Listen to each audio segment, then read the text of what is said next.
बिस्मिल्लाहिर्रहमानिर्रहीम। अस्सलाम वालेकुम। वज़ीर-ए-आज़म इमरान खान ने एक नया ऐलान कर दिया है। वज़ीर-ए-आज़म इमरान खान ने ट्वीट करते हुए कहा, वबा के हंगाम समंदर पार बसने वाली पाकिस्तानी कम्युनिटी ने बैरूनी मुल्क मुकीम अपने बहन भाइयों की मदद के लिए जिस बेलूस सखावत का मुजाहरा किया वो लाहिक़े तहसीन है। बहुत सी ऐसी मिसालें दस्तयाब हैं जिनसे ये साफ ज़ाहिर होता है ज़रूरतमंद अफराद का हाथ थामने के हवाले से पाकिस्तानी कम्युनिटी कैसे मुतासर कुन तर्ज़ अमल का वसीला बनी।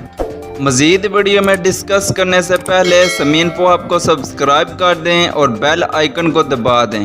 उन्होंने मज़ीद ट्वीट करते हुए कहा कि कल हम बैनुल-अक़वामी परवाज़ों के लिए जुज़वी तौर पर फ़ज़ाई हदूद खोलने जा रहे हैं। ये एहतमाम ख़ास तौर पर हमारे उन ओवरसीज़ मज़दूरों के लिए किया जा रहा है जो सबसे ज़्यादा वबा की ज़द में आए मगर अपने हौसले से कौम के फ़ख्र का सामान बने। घर वापसी पर हम आपका खैर मकदम करते हैं और यकीन दिलाते हैं कि हमारी हुकूमत से जो कुछ भी बन पड़ा हम करेंगे। मज़ीद अपडेट लिए हमारे यूट्यूब चैनल समीन पोहब को सब्सक्राइब कर दें और बेल आइकन को दबा दें। शुक्रिया।